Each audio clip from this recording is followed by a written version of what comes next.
In Van Jones's TED Talk, he discussed the horrific impacts of plastic on our planet and for us, including horrible chemicals that are created from the plastic when creating it.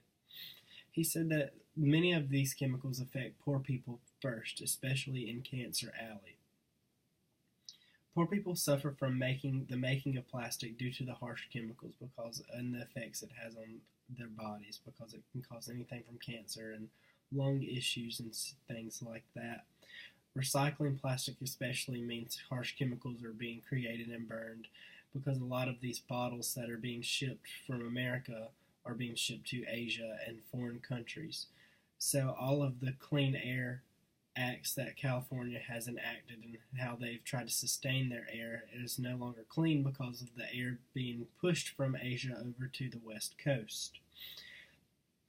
He talked about we do not have disposable animals, resources, or humans on this planet, so we have to create respect for other species and especially for ourselves. He talks about biomemory, which is combined with the idea of democracy and respecting all people, which would give us a more greater society. He said we need to take care of people and the environment because that's all we have. So in my analyzation of this argument, I'm going to be using claim, which is on page 53, and another aspect, which is backing on page 54. Our book says a claim states the idea or action for which you are seeking adherence. It is the end goal of the argument, and it is the place you begin.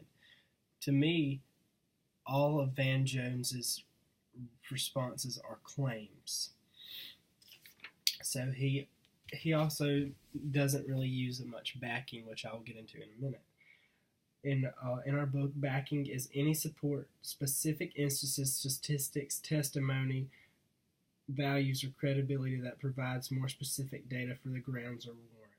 So backing is anything, such as data, anything that comes from scientific journals, people who are experts on these situations and things like that.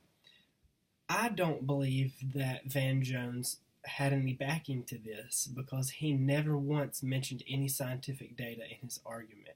So in my opinion, it is just a claim of his. He never mentioned any percentages, no true instances of where people are sick. Well, he did say where people are sick, but like the data that backs that. So I'd give it a 5 out of 10. His thoughts were organized, but he lacked any backing to his claim and arguments, and that's just my opinions.